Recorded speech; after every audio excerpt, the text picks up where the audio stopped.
അപ്പോൾ ശ്രീ സന്തോഷ് കുമാർ MP ഉണ്ട്. ശ്രീ സന്തോഷ് കുമാർ, പാർലമെന്റിൽ ഉത്തരവാദിത്തം കാണിക്കാതിരുന്ന പ്രധാനമന്ത്രി ഇപ്പോൾ ഇതാ പ്രധാനമന്ത്രിയുടെ വസതിയിലേക്ക് കോൺഗ്രസ് നടത്തിയ പ്രതിഷേധം, സമാധാനപരമായി മുദ്രാവാക്യം വിളിച്ചു നടത്തിയ പ്രതിഷേധത്തിനൊടുവിൽ കണ്ടിരിക്കുന്ന കാഴ്ച എങ്ങോട്ടാണ് രാജ്യം പോകുന്നത്? വളരെ ഞെട്ടിപ്പിക്കുന്ന കാഴ്ചകളാണ്. കഴിഞ്ഞ എത്രയോ ദിവസങ്ങളായി വിദ്യാർത്ഥികളും യുവാക്കളും സമരം നടത്തുന്നു. നിരാഹാര സമരം ആരംഭിച്ചു.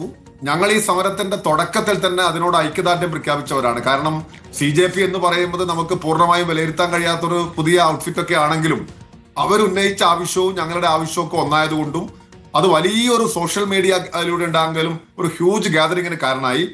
അപ്പോ അവിടെ പിന്നെ മറ്റ് തർക്കങ്ങൾക്കൊന്നും പ്രസക്തിയില്ല എന്നുള്ളത് കൊണ്ട് ഞങ്ങൾ എല്ലാവരും തന്നെ ഒരുമിച്ച് അതിന്റെ കൂടെ നിൽക്കുകയായിരുന്നു. ലെഫ്റ്റ് നേതാക്കന്മാർ നിരവധി തവണ ആ സമരകേന്ദ്രം സന്ദർശിച്ചു. ഞങ്ങൾ എല്ലാവരും പോയി. ഞാൻ ആ ചരിത്രമൊന്നും ആവർത്തിക്കുന്നില്ല.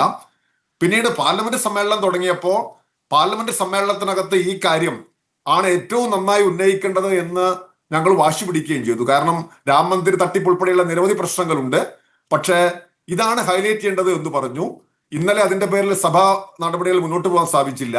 ഇന്ന് ഓൾ പാർട്ടി മീറ്റിംഗ്, ഇന്ന് ഇന്ത്യ അലയൻസിന്റെ യോഗം കൂടിയപ്പോഴും ഈ വിഷയം ഉന്നയിച്ചു. ഞങ്ങള് രാവിലെ ഉച്ചക്ക് തന്നെ ജന്തർ മന്ദിറിലെത്തി സമരക്കാർക്ക് ലെഫ്റ്റ് MP ഐക്യദാർഢ്യം പ്രഖ്യാപിക്കുന്ന ഒരു സ്ഥിതി ഉണ്ടായി. പിന്നീട് കോൺഗ്രസ് തനിച്ച് ഈ സമരം നടത്തുന്ന സാഹചര്യം ഉണ്ടായി. ഒരു കാര്യം ഉറപ്പാണ്, സമരത്തിന്റെ ആദ്യഘട്ടത്തിൽ ഇല്ലാതിരുന്ന രാഷ്ട്രീയ പാർട്ടികളും നേതാക്കന്മാരും ഉൾപ്പെടെ എല്ലാവരും തന്നെ ഇത് ഏറ്റെടുത്തിരിക്കുന്നു. ഇത് ഇന്ത്യയുടെ ഒരു പൊതു ആവശ്യമായി മാറിയിരിക്കുന്നു.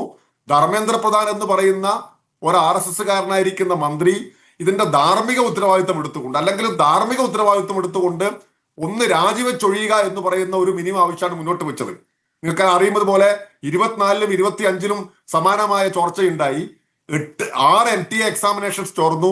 അപ്പോഴൊന്നും ഇത്ര ശക്തമായിട്ട് ഈ ആവശ്യം ഉന്നയിച്ചിരുന്നില്ല. അപ്പോഴെല്ലാം സിസ്റ്റം കണക്ട് ചെയ്യുന്നു എന്ന് പറഞ്ഞു. കോടതി ഇടപെട്ടു. കുറച്ച് അറസ്റ്റും കാര്യങ്ങളൊക്കെ ഉണ്ടായി. പക്ഷെ പിന്നെയും സിസ്റ്റം എറർ തന്നെയാണ് എന്ന് തെളിയിക്കപ്പെട്ടു. 22 ലക്ഷത്തിലധികം കുട്ടികളുടെ ഭാവിയെ ബാധിച്ചു. 10-20ഓളം കുട്ടികൾ ആത്മഹത്യ ചെയ്തു. എന്നിട്ടും സാമാന്യമായ മര്യാദയില്ലാതെ ഒരു കസേരയിൽ ഒരാൾ കടിച്ചു തൂങ്ങുകയാണ്. HRD മിനിസ്റ്റർമാരെ 2 വർഷം കൊണ്ടൊക്കെ മാറ്റിയ ചരിത്രം ഇവിടെ ഉണ്ട്. ഒരു റീഷഫിൾ നടത്തിയെങ്കിലും ഈ ചങ്ങാതി ഒന്ന് മാറ്റുക, രാജ്യത്തിന്റെ പൊതുവികാരത്തോട് അത്രയെങ്കിലും ഒന്ന് താതാത്മ്യം പ്രാപിക്കുക എന്ന് പറഞ്ഞിട്ട് അതാണ് ഏറ്റവും പ്രധാനപ്പെട്ട കാര്യം.